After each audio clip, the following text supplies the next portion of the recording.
আসসালামু আলাইকুম। আমি ডাক্তার বদরুদ্দোজা। আমি একজন ইউরোলজি বিশেষজ্ঞ চিকিৎসক। আমাদের অনেক প্রবাসী ভাই থাকেন যারা মধ্যপ্রাচ্যে কাজ করেন।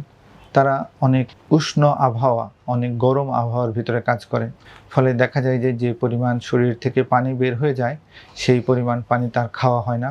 ফলে প্রস্রাব এর ঘনত্ব ধীরে, ধীরে বাড়ে এবং এই সমস্ত পেশেন্টরা অনেকেই কিডনিতে পাথর নিয়ে আ ভ এই সমস্ত সমস্যায় ভোগেন।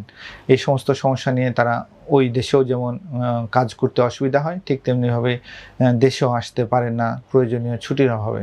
কিছু, কিছু কাজ করলে কিডনিতে পাথর কম হয়। আমি এই জাতীয় কিছু লিস্ট আপনাদের সামনে বলছি। যে সমস্ত খাবারগুলো আমরা সাধারণত কিডনিতে পাথর হলে এই সমস্ত খাবারগুলো আমরা খেতে নিষেধ করি বা বলি যে এই সমস্ত খাবারগুলো কম খাবেন। আমি ধীরে, ধীরে বলছি।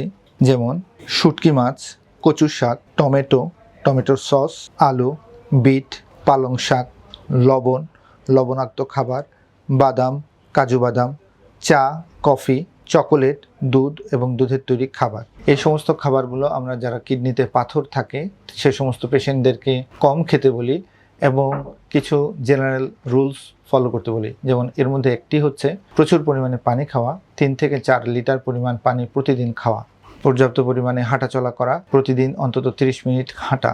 এই সমস্ত বিষয়গুলো মেনে চললে কিডনিতে বারংবার পাথর হওয়া এই সমস্ত সমস্যাগুলো কম হয়। এটা পরীক্ষাতীতভাবে প্রমাণিত। ধন্যবাদ।